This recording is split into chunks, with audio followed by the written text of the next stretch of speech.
What Are the Odds by Mike Lindell. From Crack Addict to CEO.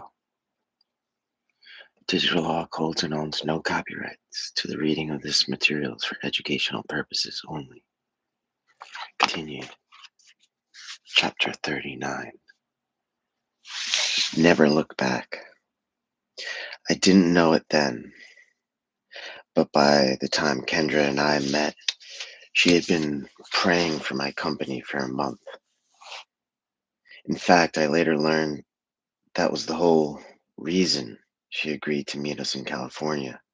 Not because she valued, not because she wanted to pursue a relationship, but because she had something to tell me, something she couldn't have known by any natural means.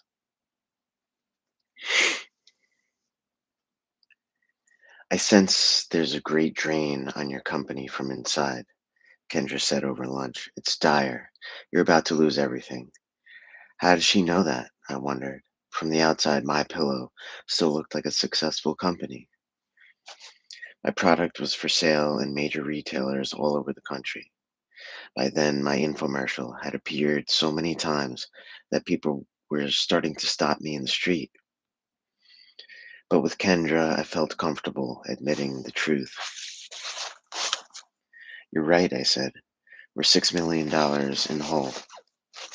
Then I told her that I had already replaced some problem employees with new ones. Kendra looked at me intently. There are people high up in your company who are not your friends. They do not have your back. When she told me the identity of one of them, I was stunned. This person was one of my closest confidants. In that moment, I was caught between doubting Kendra and knowing deep down she was right. I just didn't want to believe it.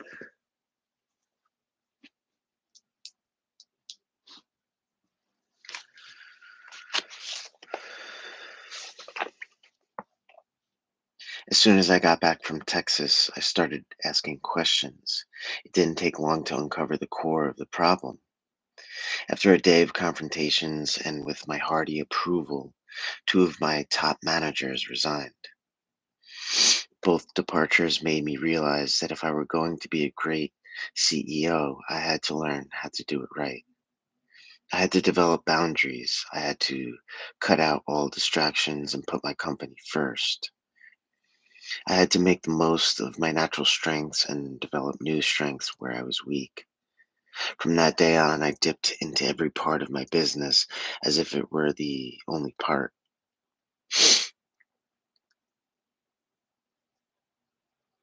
We had outsourced our email advertising. I pulled it back in house, retooled it, and immediately generated several $100,000. We pulled our radio advertising back in house and overhauled it. We returned to the type of print ads we'd been running before the infomercial. While these changes were underway, I huddled with my remaining team. What else could we do to dig out? We had a huge stockpile of pillows. Could we discount the overstock and sell it at home shows and fairs? During this burst of change, I had another premonition, like the one I had on I-35. This one was clear as a bell. In July, I shared this premonition at a board meeting. We were still millions in the hole, including the two judgments which had to be paid by the end of the year. But my core management arranged around a conference table. I declared that we were going to end 2014 with $8.2 million in the bank. They stared at me in disbelief. Write that in the minutes, I said. I want a record of it. On the morning of November 5th, 2014, I was sitting in a deer stand in western Minnesota. Tom Schremp owned this land, 200 wooded acres on the Minnesota River near Montevideo.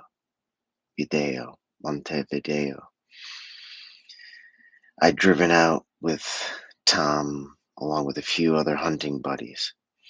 Fall was on its last legs, and I was bundled up in orange against a temperature of 18 degrees.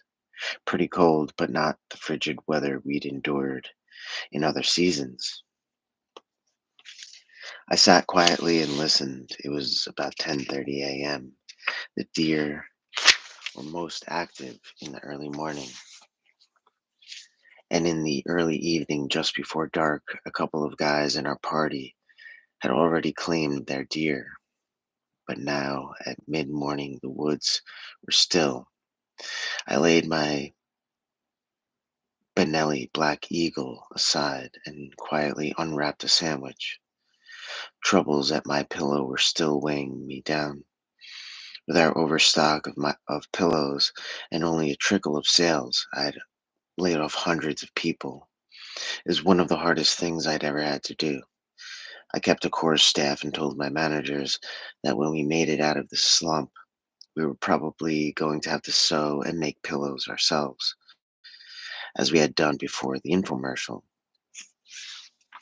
We had tried a couple of 1 minute television commercials with paid actors. Both flopped. My fiance, director Kim, told me why. Mike, you need to be in the commercial, she said. I didn't really want to get in front of a camera again, but she talked me into it. It was basically the same commercial. The only difference was that I did the selling part. We'd started testing it, but didn't have funds to buy a lot of media, so testing was slow and the jury was still out. At this point, my Pillow's accountants were nearly empty. We had a $2 million payment that was coming from QVC that Monday, but we had already promised it to our creditors, all of whom had been waiting patiently for more than 6 months. As I ate, I checked my phone periodically. Tom didn't like it when we used our cells during hunts. A hunter might get away with the noise of walking through the woods, but deer had excellent hearing, and no forest creature sounds like a human walking. I wasn't talking, though, just checking the same sales graph I'd been checking for years. You see, I was waiting for my miracle, the fulfillment of my $8.2 million premonition. It was already early November. If we were going to end 2014 with $8.2 million in the bank, there wasn't much time left, but I had 100% faith that everything was going to be okay. I munched on my sandwich, occasionally refreshing the sales metrics page. Then at 10:45, my eyes popped wide open. The graph on my screen was showing a huge spike. It went straight up, leveled out for a bit, and then went back down. What in the world? Without even hesitating, I broke Tom's telephone rule. I phoned my media tracker, Rick Griswold, pointed out the spike, and quoted him the sales figure indicated on the graph. That doesn't sound right, he said. But if it's true, that would be amazing. Check the promo code, I said. That would tell us which ads were generating the sales. I held the line until he came back. Fox News Channel, he said. When he came back on, it was the commercial with me in it, the one Kim had talked me into doing. I lit up. My heart started thumping. I knew immediately that this was it, the deviation I'd been waiting for. Find out how much I can buy on Fox if I went all in. I'll call you back in an hour. Now, I had a logistical problem. This was maybe one of the top 5 pivotal moments in my company's history, and I desperately needed to leave the hunt. But hunting etiquette said I had to stay put until I got my deer so as not to disturb the other hunters. For non-hunters, this might not seem like a big deal, but trust me, you don't want to be the cause of your buddies not getting their deer because you crashed through the woods and scared all the game away. Meanwhile, I couldn't take just any deer. The state had tag rules as to what kind of deer each hunter could shoot in a given season, and Tom had his own rules on top of those. On this hunt, the only kind of deer I could take was a large doe. I could leave my stand when I got one of those and not before. That meant I'd probably have to wait until dark. With my business hanging in the balance, that seemed like an eternity away. I picked up my Benelli and was wondering whether God answers hunting prayers when a large doe clip-clopped out of the woods. I'm not kidding you. This happened less than 10 minutes after I had hung up with Rick. I raised my gun and took her down. That brought Tom trotting up the hill toward my stand. Tom was one of those friends who had always stuck by me, even through my addictions. He was anti-drugs like you wouldn't believe, but he always held out hope for me. Now he looked the doe over. "Wow, nice one," he said. Apparently, she fit Tom's special rules on size. "Tom, I'm sorry, but I have to leave," I said. "You won't believe what happened." I rattled on for a solid minute about the sales graph and what he meant and what it meant. Tom grinned. "Go, go, go," he said. "We'll take care of your deer." I got to my truck so quickly as I could, as quickly as I could, and called Rick back to find out how much airtime I could buy right away on Fox News. $2 million worth, he said. It was exactly the amount we had coming in from QVC. This was Saturday, November 5th. We were supposed to receive the QVC check on Monday, November 7th. The ad that caused the spike had brought in 6 times what it costs us. Rick said, "I want to buy all 2 million. Give me 2 hours. I need to make some calls." In quick succession, I called our creditors and explained what was happening. "You've been patient with me for months," I said, "but I'm asking you to hang in there with me a little longer. I need you to trust me just one more time."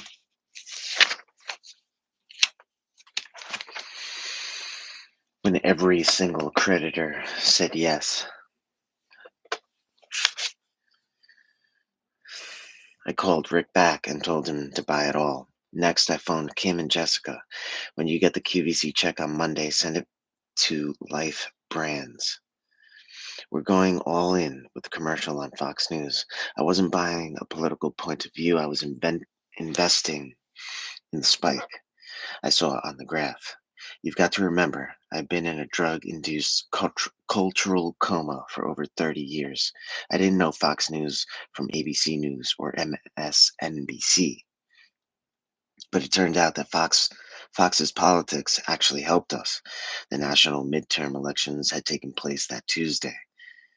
The Republicans, the Republicans had retaken Congress, branding it as a reclaiming of America. Fox News watchers were all fired up and really resonated with the new My Pillow commercial we'd been testing.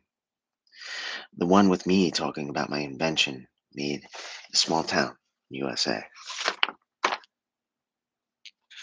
The Fox News gamble paid off in 7 figures. Sales shot off the charts. We were able to rehire many of the people we had laid off, and My Pillow's bank balance at the end of 2014, $8.19 million net. I'd learned the difference by then, and that after that, we never looked back. Chapter 40, Awakening. The following year, 2015, I told my board we'd wind up with $14.4 million in the bank, and we did. This time I was determined to use the money for good. I relaunched the Lindell Foundation, a nonprofit that started in 2012. The foundation directed private sector donations to vetted needs with no administrative costs.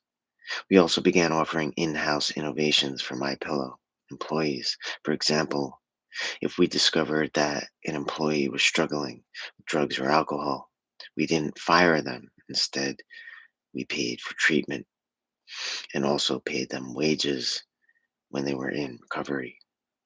Because I knew programs that emphasized Jesus had a higher success rate, I encouraged employees to try those. But the irony was that Kendra said she didn't think I knew Jesus myself. I had begun seeing Kendra on a regular basis, carrying on a long distance relationship between Minnesota and Texas. She began accompanying me to events and on road trips. We always got separate hotel rooms. It was very different for me. I had never been in a relationship with a woman who was so mature in her Christian faith. "If you don't have a relationship with Jesus," she'd tell me, "how can you help anyone else?" "What are you talking about?" I'd say. more than a little offended. By now, I understood that these premonitions I had all my life weren't premonitions at all. They were God whispering to my heart in that still small voice spoken of in Scripture. How could I be hearing from God if I didn't have a relationship with Him?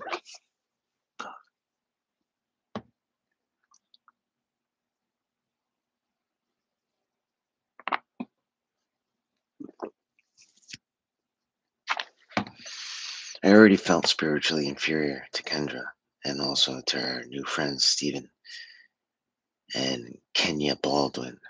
I met Stephen the actor during a trip to AM 970, a radio station in New York. I'd felt led to visit the station in early 2014, though at the time I wasn't sure why. Now I know it was to meet Stephen, who became like a brother to me for decades. I'd been caught up in my own tiny and often chaotic world, like a man trapped in a dysfunctional snow globe. Stephen, Kenya, and Kendra helped me to broaden my outlook on the world. One day in April 2015, Stephen was changing clothes in a taxicab as we rolled through the middle of Midtown Manhattan. I told you we were like brothers. We were headed to the Plaza Hotel for an awards gala, and Stephen was putting on a suit. For years, he'd been associated with the Federal Enforcement Homeland Security Foundation, a humanitarian organization that assists federal law enforcement officers and their families in times of need. He had nominated me for the 2015 FEHSF Patriot Award because of the work of my foundation. Now I was about to receive it. Of course, you know my main concern. I don't have to talk, do I? I asked Stephen as he knotted his necktie. No, no, he said. You'll be at a table and you might have to say a couple of things there. When they give you the award, just stand up and say thanks. I was becoming more confident in my role as My Pillow CEO and more experienced in public situations.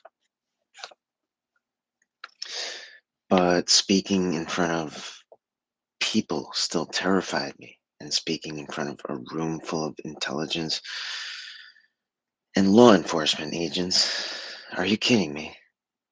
By the way, Steven said he was, as he put on his suit jacket, it might be better if you don't mention doing crack. Check.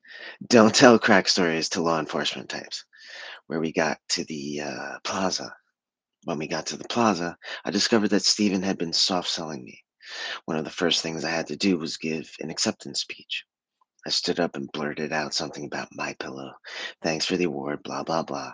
I don't remember what I said, only that I was probably it was probably the most awkward speech in the history of speeches. Afterward, I was seated at the table with 12 people, including a handful who were associated with the CIA, Homeland Security, and the US Marshals. On my right sat a billionaire grocer, and on my left, a guy who said he knew Donald Trump, and that I should meet him. Definitely a three-fork crowd. I was so nervous, more uncomfortable than I'd been in a very long time. Somehow, I managed to small talk my way through dinner. When dessert came, the wife of one of the Homeland Security agents spoke up. Mike, I think I read somewhere that you were an addict at one time. She said this from her seat all the way across the huge round table. I looked at Stephen, sighing a little. He gave me a nod. Oh, go ahead. Yes, I was a crack cocaine addict, I said. And here's a great Homeland Security story for you. It happened in 2008, I said.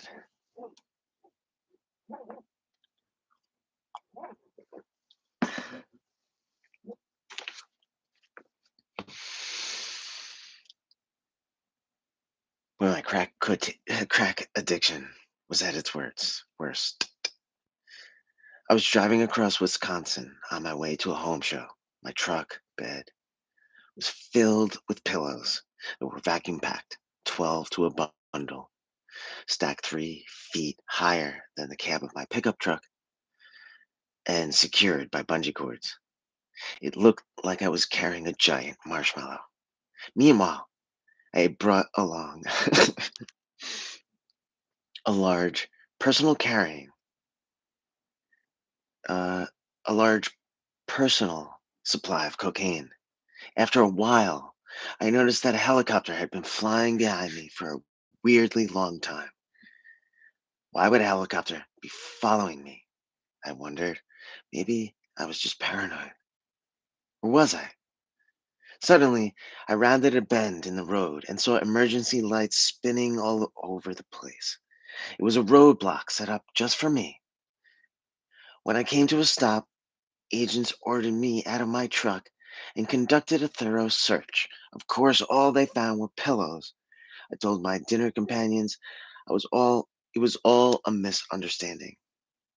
It turned out someone had called Homeland Security because they thought my cargo looked suspicious. One of my Homeland Security guys at the table spoke up. "What did you do with the cocaine?" I smiled. "Oh, I started it all when I saw the helicopter. I've seen Goodfellas." Everyone at the table cracked up, and the billionaire grocer beside me said, "You're not like any other CEO we've ever seen." As I learned to navigate this strange three-forked world Stephen had introduced me to, I also began waking up from my cultural coma. Remember, the only political experience I'd had to this point was looking on as the beer blocked voted for Jesse Ventura. Even up to 2014, I had no idea of the difference between a Republican and a Democrat, or a liberal and a conservative. In 2015, I started asking questions. I didn't really care which side I came down on after all those years. After all those years, wandering in an addictive desert, I was just thirsty for information. The month after the Patriot Award Gala, I had a very weird, very vivid dream. Donald Trump and I were in some kind of room. It was an office with pictures on the wall behind us. And we were standing next to each other, posing for a picture. In the background of this photo, I could even see the framed memorabilia on the wall. Why would I be meeting Donald Trump? I wondered. It made no sense. And a couple of weeks later, he came down that famous escalator and announced he was running for president. Now my dream made even less sense. Why would a presidential candidate meet with an ex crack addict like me?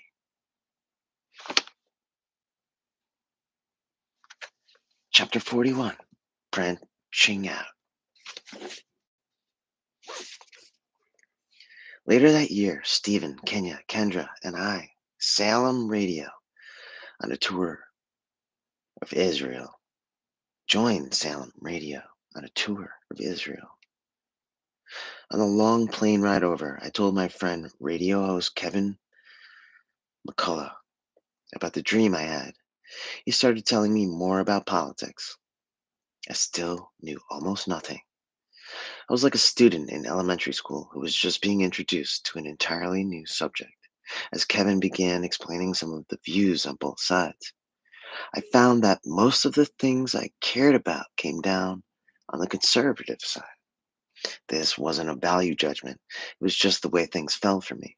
The Israel trip, though, wasn't about politics, it was about faith.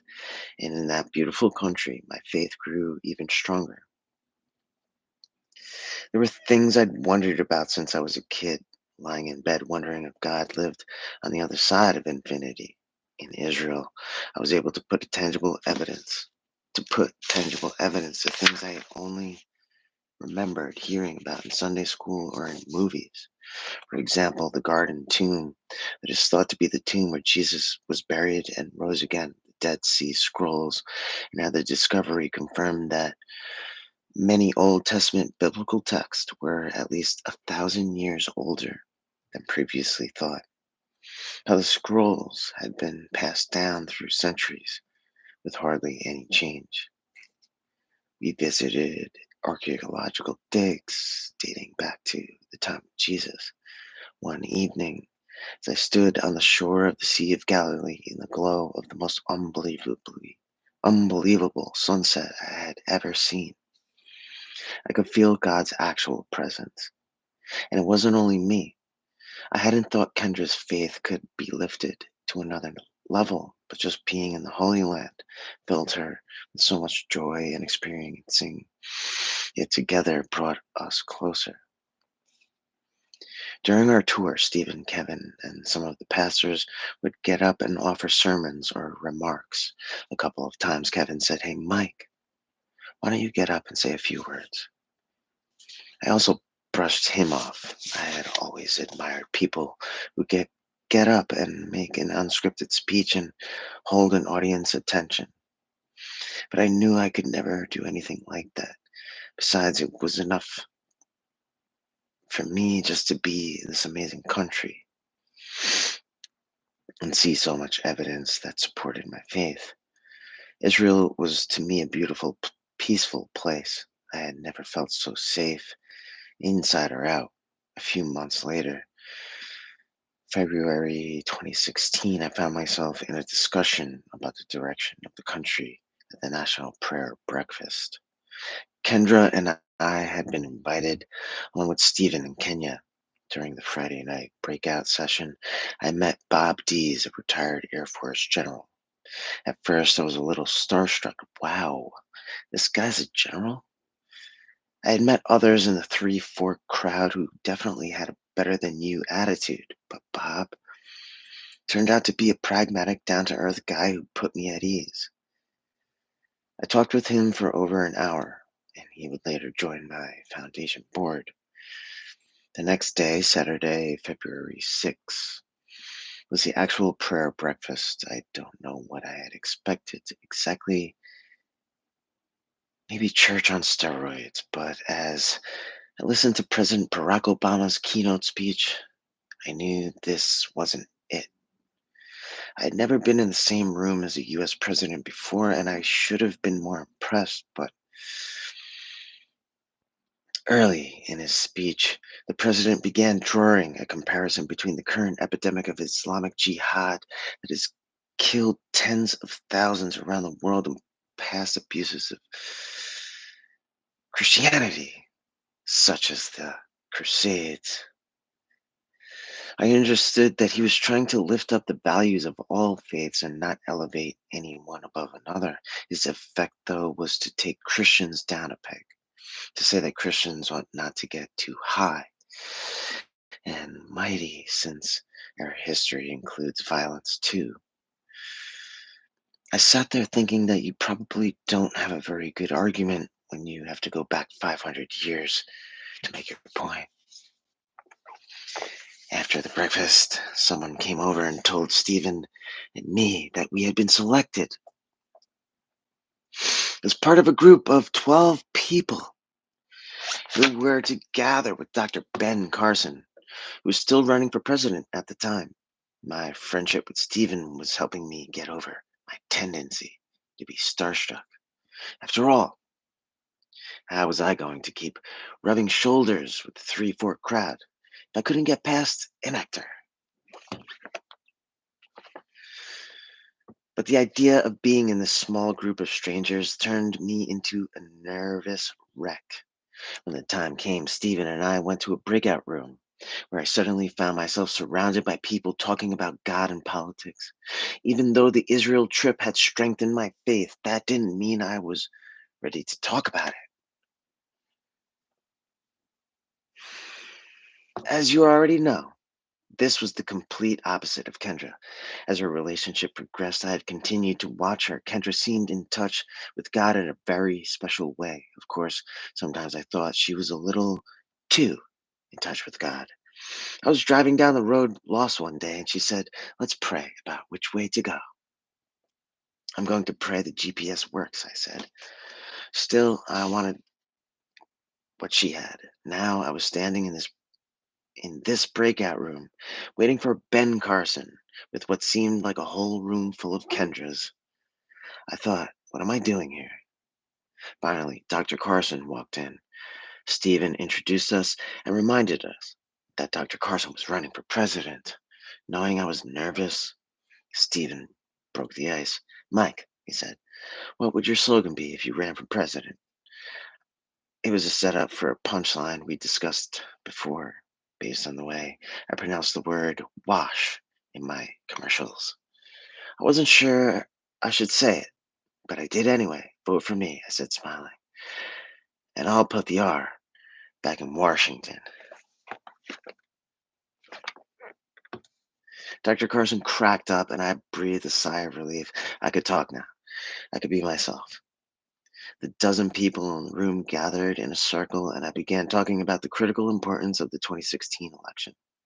We agreed it was going to be a real spiritual turning point for the country. One path could lead us toward national renewal. The other could lead us down a dark path from which there might be no return, a path that had begun the removal of God from the public square. The discussion opened my eyes to the impact of politics on ordinary people. Later, we all bowed our heads and prayed for our country. As we prayed, I opened one eye and saw Stephen taking a picture. Then, just as quickly, I snapped my eyes shut and and scowled myself. What are you doing opening your eyes during this prayer thing? After the prayer, a man stood up and declared, two or three of you in this room are going to become great friends, and you will be part of a great change in our nation. That night, Kendra and I visited with the Baldwins in their hotel room. The television was on, but muted as we chatted. Suddenly, Kenya nodded toward the TV, where a man was speaking to a crowd of at least 50,000 people. That's going to be you, Mike, Kenya said. No way, I thought. Absolutely not. I shook my head. Maybe Stephen, but not me, I said. Kenya smiled at me. No, Mike, it's you. I pushed back some more, but was starting to wonder myself. There was the whole platform thing, and I did seem to be zeroing in on some kind of calling. Still, I stared at the man on the screen and shook my head again. Whatever my calling was, it wouldn't be a public speaking. It would take an act of God to get me to be that guy on TV. Sometime later, a friend of Stephen's invited me to attend the 2016 Republican National Convention and got me a seat in the section where the Trump family was sitting. It was a strange experience politically. I still felt as though I'd been living in the woods all my life and suddenly found myself plopped into civilization. I found myself impressed with Donald Trump's adult kids, Donald Jr., Ivanka, Eric, and Tiffany. They were well spoken and convincing as vice presidential candidate Mike Pence said on stage, "You can't fake good kids." I also resonated with Mr. Trump's convention speech. His vision for America seemed sensible and down to earth. Multiple people at the convention told me they felt I should meet with him. But I still couldn't figure out why, much less how. Someone who had ridden on his plane said Mr. Trump had taken notice of my advertising. When a channel would go to commercial, he would say, "Watch, it's going to be that pillow guy." He'd apparently also noticed that my pillow was made in the USA. After the convention, I was scheduled to fly to Philadelphia to do a QVC airing, but I missed my flight and had to take a different one. When I walked onto the plane, I heard someone call out, "Mike." It was Candy Carson. Sitting next to her in first class was her husband, Dr. Carson. Candy is a bubbly, vivacious woman With a gentle spirit and a genuine heart, she said, We we knew you'd be on this plane. They'd gotten this in prayer 2 weeks before, she said. Candy kindly switched seats with me so that I could talk with her husband during the flight. He told me what it was like to run for president, how he'd known when it was time to drop out, and why he'd backed Donald Trump in the end. God picked him for this moment in time, he said. Dr. Carson asked me to call him Ben, and we talked all the way to Philadelphia. When I ran into the Carsons again at baggage claim, he handed me his card.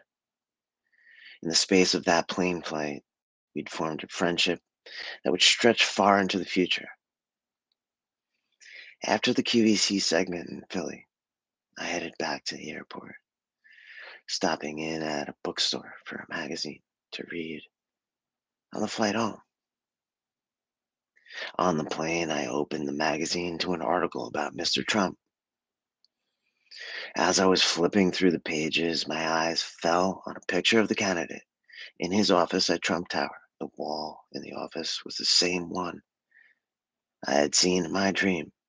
A little shaken, I stared at the picture for a few seconds.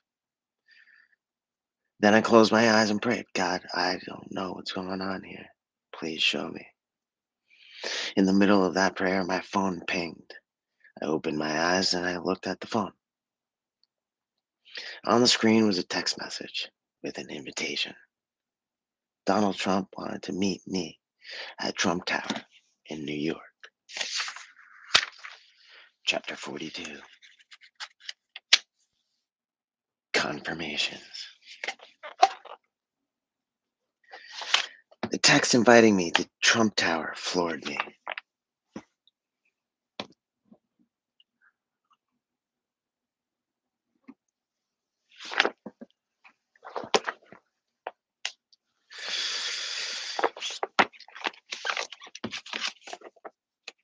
It's hard to explain the feeling I get when my premonitions come true.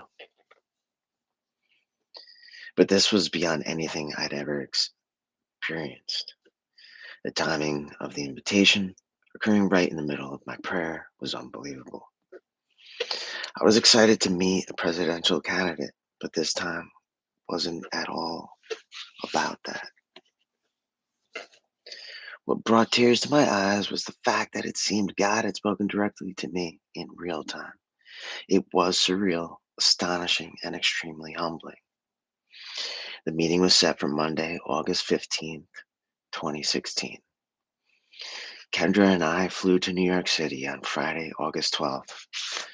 She wanted to attend services at Beth Israel Worship Center, a congregation pastored by the Messianic Rabbi Jonathan Kahn. We had attended one service there with Stephen and Kenya, and I had briefly been introduced to him. I knew Rabbi Kahn was a best-selling author, teacher, and evangelist who had ministered all over the world. I had read a few of his books, and I was impressed with the way he compared biblical prophecies with the current events. I was nervous about the Trump Tower meeting, but over and over, God seemed to put people in my path to calm me down. Kendra and I drove down to Wayne, New Jersey to attend the Beth Israel service. Afterward, Rabbi Kahn, who knew nothing about the reason for our visit, walked up and said, I sense there's something important we need to pray about. Yes, I said, on Monday, I have a meeting with Donald Trump. Rabbi Kahn prayed with us for the next half hour. Later, Kendra and I were eating lunch at a restaurant in Wayne when two women, both perfect strangers, stopped at our table. You have something very important coming up, and we want to pray with you that whatever it is, it goes well. I looked at Kendra. She looked at me. Wow, was all I could say. Yet again, those ladies joined us, and we bowed our heads together. Next, Kendra and I headed back to the city, and I checked in at the Trump International Hotel. That afternoon, I got a call inviting me to an outdoor evening reception at the Long Island home of an influential businessman and political donor. Mr. Trump was going to be there, the caller said. I could meet him. I didn't want to go. An outdoor event in the Hamptons was not what I'd seen in my dreams. I was supposed to meet Donald Trump in an office, his office. If the photo in the magazine had anything to do with anything, I know it sounds crazy, like something about the space time continuum from Back to the Future. But I did not want to disrupt whatever was supposed to happen on Monday. I'm not coming, I told the guy on the phone and hung up. I told Kendra about the conversations. I think you're supposed to go, she said. There's someone else you're supposed to meet, maybe more than one person. Suddenly, I knew she was right. I called the guy back and told him I'd be there.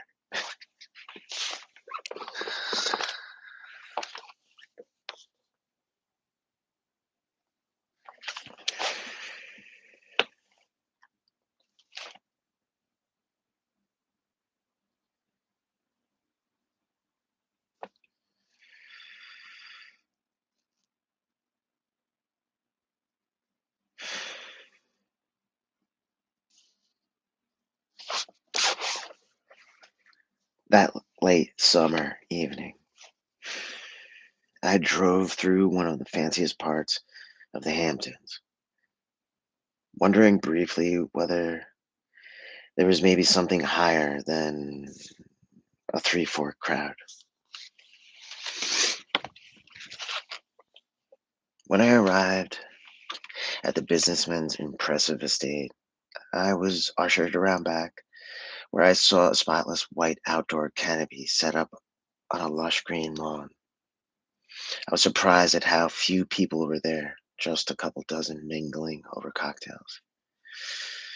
The only way I spoke, the only people I spoke with there were, the only people I spoke with were Mr. Trump's longtime assistant, Ronna Graff, who was very kind, and Rudy Giuliani, who was funny and engaging. After a brief wait, the candidate arrived and offered a few remarks from a podium that had been placed beneath the canopy. Afterward, he moved along the guests, signing those famous red MAGA hats and talking cheerfully about the campaign. I kept my distance and watched. Back at the hotel, Kendra and I had two rooms, both with balconies overlooking Central Park. August is hot in the city, and on a night of the 14th, the temperature stayed in the 90s, well past dark. The Trump Tower meeting was just hours away, and I still couldn't figure out why I'd been invited there. It flashed through my head that maybe it was a fundraising thing, but I dismissed that fairly quickly. I just didn't think that was it. In any case, I might never have another chance like this. I decided I wanted to have some thoughts to offer. Kendra and I stayed up all late into the night, talking about my biggest concerns. Helping addicts was number one, of course, along with revitalizing America's urban centers. I wasn't sure a presidential candidate would be interested in what I had to say about these topics, but I wanted to come prepared to discuss them. When Kendra went to her own room at around 3 a.m., I walked out on the balcony and gazed down at Central Park. What are the odds that a guy like me would wind up meeting with a man who might be the next president of the United States? I thought. I marveled at how I had gotten here. I thought about where I'd come from and all the mistakes I'd made: cocaine, crack, gambling, the hundreds of thousands of dollars I'd let slip through my fingers, the ways I'd failed as a husband and a father. How does a guy like that get here? I had only one answer. It had to be God. The past year or so had been like living in a movie, but now it hit me. This is real. And suddenly I realized that God had a bigger plan for my life than I had ever imagined. Standing there on that balcony, I felt humbled again. A wave of emotion washed over me, followed by an incredible sense of peace. However broken the road I traveled, God had meant it for good. The odds were just too incredible for me to be on the right path. 4 hours later, I awoke in bed to the multiple alarms I'd set, feeling like I'd slept for 10 hours straight. I showered and dressed, debating whether or not to wear a tie. I ended up leaving off the tie and wearing my silver cross necklace outside my shirt collar, just like I always did. Trump Tower was down Fifth Avenue, 3 long blocks away.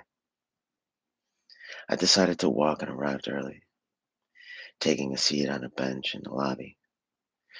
For a few minutes, I listened to the waterfall sheening down an atrium wall 60 feet high. I had been told by the candidate's handlers that I would not meet with him alone. I had also been told that since Mr. Trump had lost a brother to alcoholism, I shouldn't bring up my past addiction. Soon a guy walked out of the elevator and recognized me.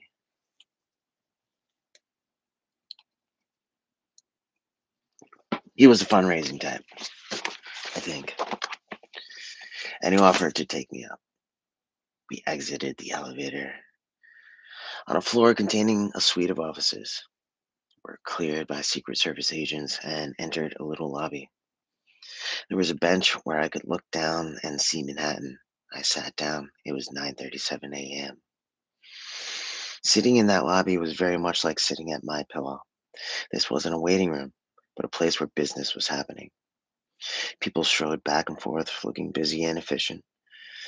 A hallway led off the lobby, and I could see a woman sitting at the desk at the end. About 10 minutes passed. A man walked through the lobby, and I realized it was Eric Trump. Again, I thought about my strange journey, the bar days, the crack days, the dreams, the prayer breakfasts, the Republican conventions, even those ladies who had prayed with Kendra and me the day before. I thought about how if you pulled out just one piece, I might not be in this moment.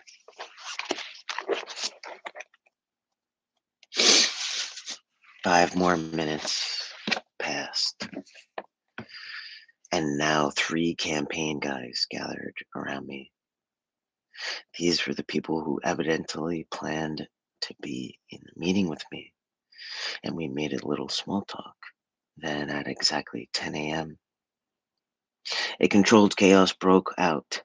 A woman came running up and told one guy, "Hey, come into my office. You've got to take this call."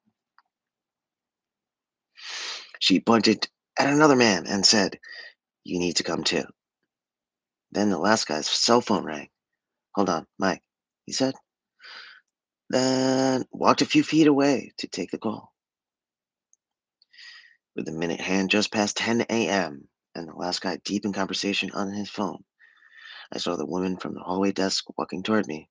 It was Ronna Graff, whom I'd met the evening before in the Hamptons. "Mike, you don't have to wait for him," she said, nodding toward the guy on the phone and taking me by the arm. "Come on in." She led me down the hallway and we turned right around a partition. "There he is," Rana said. "Go ahead." She didn't announce me or introduce me, but just walked out. And there was Donald Trump in the very office I'd seen in my dream. Sitting at his desk alone, he stood and we shook hands. "Hello, Michael," he said. "Thanks for coming." Right away, his eyes fell on the silver cross at my neck. In your commercials, I always see you wearing your cross. Are you a Christian? I laughed. Yes, I am. And this is a divine appointment for sure. We took our seats, and in spite of what people had told me, I brought up addiction right away, beginning beginning with my own. I wanted to know where Mr. Trump stood on helping addicts, and also on providing hope for people trapped in failing inner cities. He listened graciously and offered what I thought were compassionate solutions. From that moment on, we talked about everything from advertising to US manufacturing to jobs. Our conversation was detailed and down to earth and not full of campaign speak. In my old life, I might have been sitting there the whole time thinking how surreal this was. But Mr. Trump was genuine and sincere and seemed to have no particular agenda other than to get one citizen's opinion on things. He was also very focused and, in my opinion, had a lot of practical, business like approaches to solving real problems facing our nation. After about 30 minutes, we wrapped up the meeting and said our goodbyes. I was heading toward the door when Rudy Giuliani walked around the wall partition, singing a song I knew very well. For the nights, for the best night's sleep in the whole wide world, visit mypillow.com. Okay. I had met Mr. Giuliani at the Hamptons event, laughing. I stood and said, "What? Are you following me?" Just then, a member of the campaign staff came in and uh, asked if I would like a picture of myself with Mr. Trump, and I said yes and gave him my phone. The staffer had started to frame the photo when Mr. Trump said, "No, let's take it over here," and pointed to the wall of memorabilia near his desk. We stood together while the staffer snapped the picture. Then I checked it later. I saw that it was the exact image I had seen in my dream. Chapter 43, Standing Up.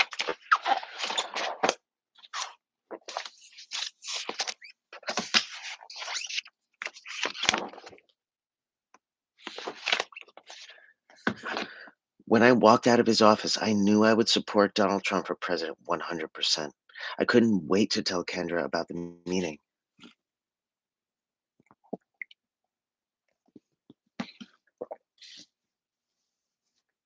On my way back up Fifth Avenue, I called her on my cell, but was talking so fast she could barely understand me. I said I didn't think the meeting could have gone any better. When I said Mr. Trump had asked about my cross and whether I was a Christian, she was overjoyed. During the next days, Kendra and I had the opportunity to speak with numerous Trump employees, and they all told us the same thing. Donald Trump is a great boss, they said. Most of the people we spoke with said he had gone out of his way to help them personally. That week, I returned to Minnesota for a My Pillow board meeting. I told my board members about the Trump meeting and about my conversations with his employees. I said I felt the Trump organization had the same kind of one big family feeling as My Pillow. But even as I shared my enthusiasm, I felt an aura of skepticism around enter the room. Still, I pressed on. I'm going all in. Help him get elected, I said. I added that I planned to do a press release about my private conversation with the candidate. The Minnesota press would bombard me as usual, I predicted.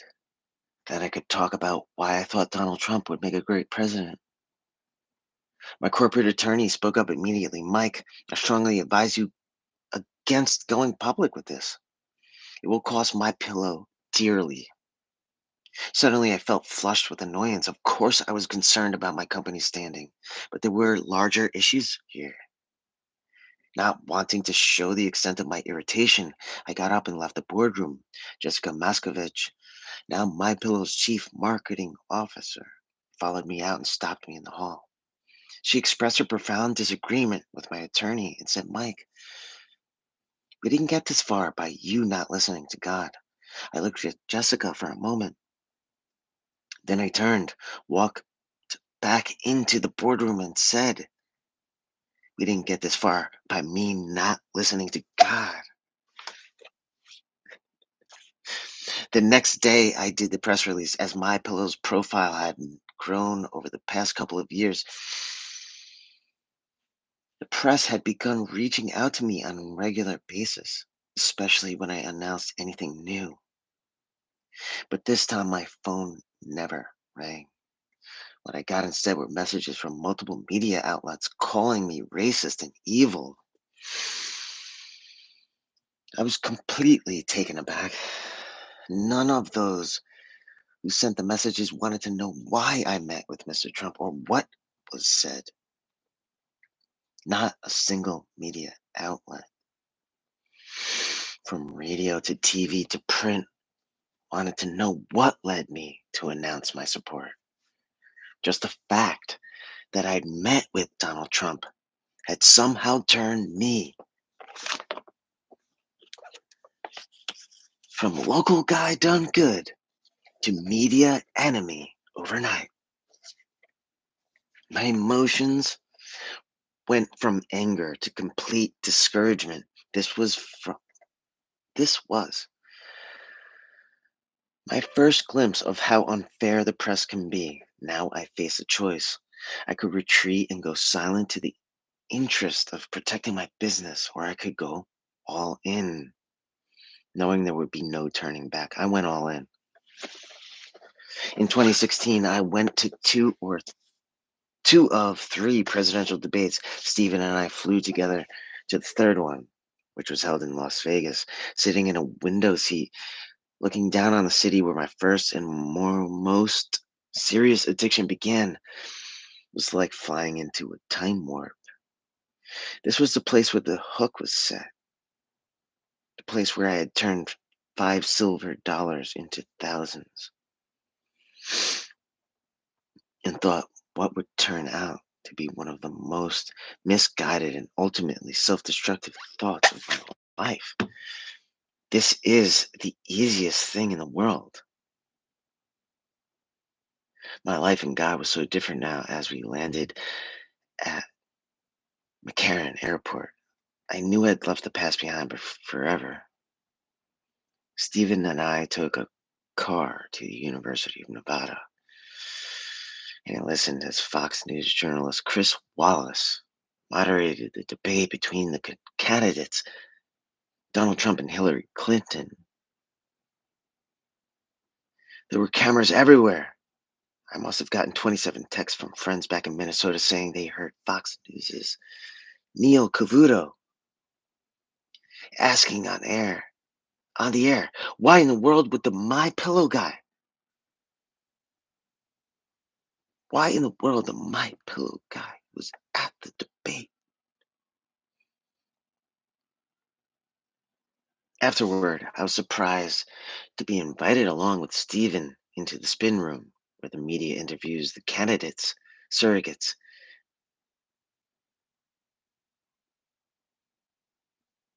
where the media interviews the candidates, surrogates, and gets their analysis of the debate. The room was packed, and Stephen began giving interviews. I thought I'd just be observing until a media handler yelled out, does anybody want to talk to the My Pillow guy?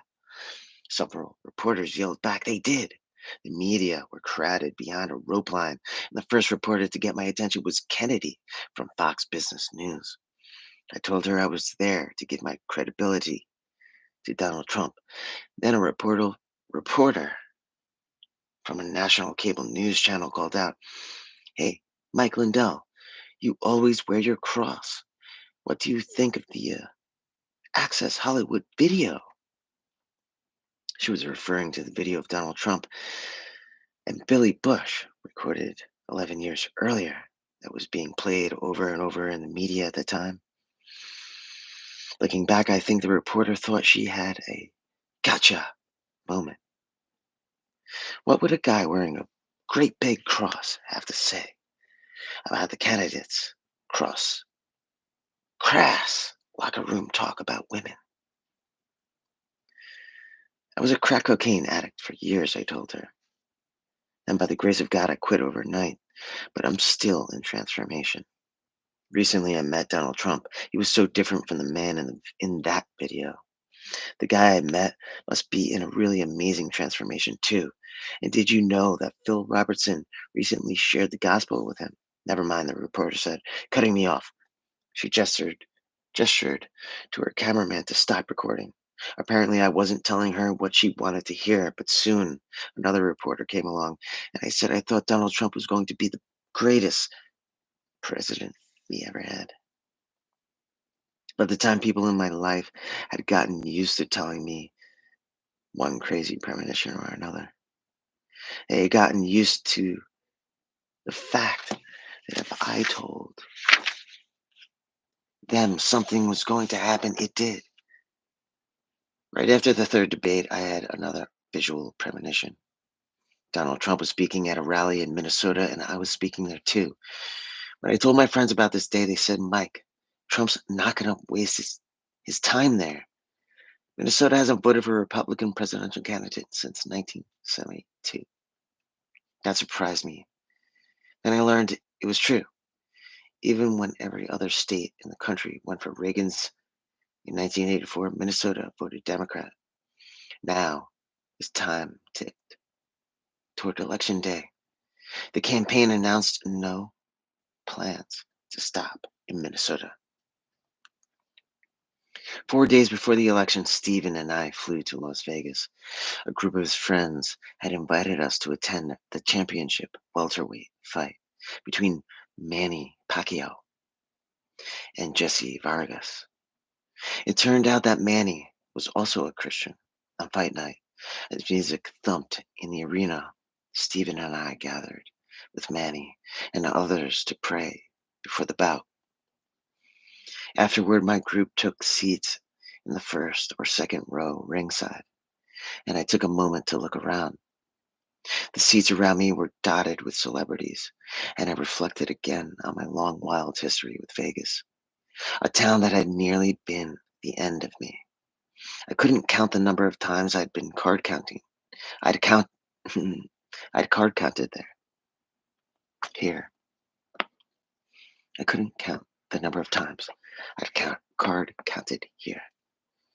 Sitting at the tables hour after hour just to put food on the table and keep my pillow alive. It hadn't been so long ago that I would have skipped the fight and headed straight to a craps table. No question. But this night, I had absolutely no desire to gamble. One of the men in our party was a prominent Democrat I had met at the National Prayer Breakfast. And beneath the pounding hip hop, he and I had to lean in close to chat. It was November 5th, and with Election Day now only 3 days away, the conversation turned to presidential politics. My friend told me Hillary Clinton was going to win. It's not even going to be close, he said. Smiling, I said I disagreed. Then I proceeded to explain the deviations, all things that had happened to me personally. I told him that from a what are the odds standpoint, those things could only mean one thing as far as I was concerned. Donald Trump is going to win, I said.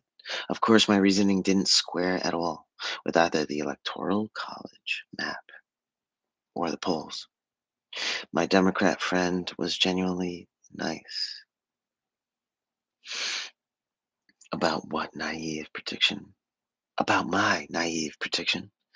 I don't remember exactly what he said, but it amounted to that's flawed. That's impossible. Oh, that's impossible. It seemed to feel kind of sorry for me and put his hand on my shoulder. He seemed to feel kind of sorry for me and put his hand on my shoulder as if to console me for the crushing blow he was sure was coming my way. As history shows, then he won the fight Manny won the fight.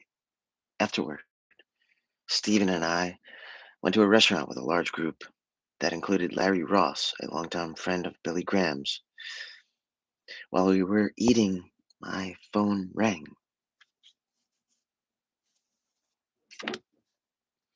It was someone from the Trump campaign. Mr. Trump will be making a surprise stop in Minnesota tomorrow, the caller said. It should be a big crowd, and we'd like to know if you'd be one of the speakers. It didn't even hesitate. I didn't even hesitate. I need to eat. I didn't even hesitate. Of course I will, I said. When I hung up and shared the news with my dinner companions, the table erupted with excitement. But there was one small problem. Because of the Pacquiao fight, every flight out of Vegas that night was overbooked. How was I going to get back to Minnesota in time? Everyone whipped out cell phones and started searching for flights. There was one red-eye flight that would get me there, but it was completely sold out. Also, it was departing in less than an hour. I closed my eyes and sent up a prayer. Suddenly, Larry called out, got it. There had been a cancellation. A seat on the red-eyed had opened up, and we grabbed it. Go, go, go! Everyone said. Larry hustled me out of the restaurant, and we jumped in the car and raced for McCarran. I flew all night and to get home. At 30,000 feet, it hit me that I'd been asked in a formal way to help elect the next president of the United States. Wow, God, I thought. I know this is you. But in the rash of excitement, I'd ignored the obvious problem. I was about to go speak in front of a whole bunch of people. Fear washed over me. What in the world was I going to say? How long would I talk? Would I be able to overcome my fear enough to physically speak even a word? I wrestled with those questions all the way home. A couple of times I started to jot a few notes and then stopped. I was no politician. What could I, a pillow salesman from Chaska, possibly have to say to these people? I just couldn't put my head around anything after landing, having failed to write my speech. I noticed to go home. I decided to go home and at least get some sleep. At 11 a.m., I woke up and spent 15 minutes stumped on which suit I should wear, which was ridiculous since I only owned two.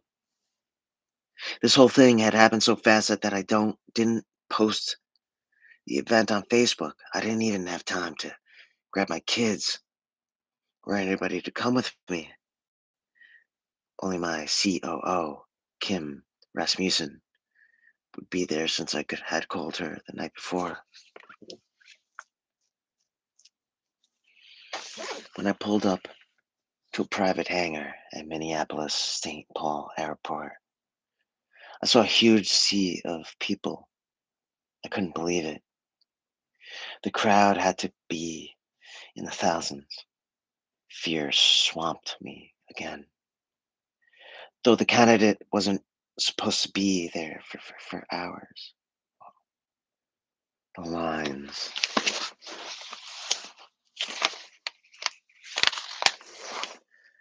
to get into the tarmac stretched for literal miles. People had parked their cars in ditches. I saw security lines that didn't seem to end, and I didn't quite know where to go. For a moment, I wondered whether I was supposed to stand in line with everyone else.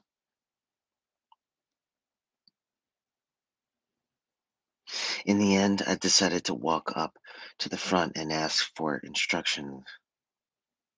Even though I was a speaker, I still felt guilty about cutting in line. As I passed, people started calling out my name, cheering and flashing thumbs up. Mike! Hey, Mike! Hey, it's my pillow guy. I'd been recognized before by a few people, but now it was like everyone knew me. It felt so strange. Finally, someone walked up and ushered me into a hangar where a bunch of Minnesota politicians started introducing themselves. My mind was going a million miles a minute.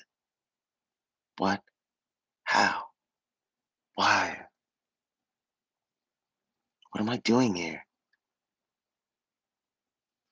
Why am I speaking and not one of these professionals? Why am I speaking and not one of these professionals? From that moment on, people kept asking me to pose for pictures, dozens and dozens of them. Finally, a campaign guy grabbed me and helped me navigate my way back out to the tarmac, still with no idea what I was going to say. I stood there for a moment all alone, asking God to give me the words. I must have looked as terrified as I felt, because a slender lady with long dark hair walked up and said, Mike, I'm Michelle Bachman. You look like we need to pray. You look like we need to pray. Michelle represented Minnesota's 6th district in Congress. Relief flooded me. Yes, we do, I said. And we prayed right there on the tarmac in front of the whole crowd. The next thing I knew, I was up on stage. I looked across the massive crowd at the bank of cameras behind them, ABC, CBS, NBC. Then suddenly I began saying something like, I was born and raised in Minnesota. The crowd went crazy.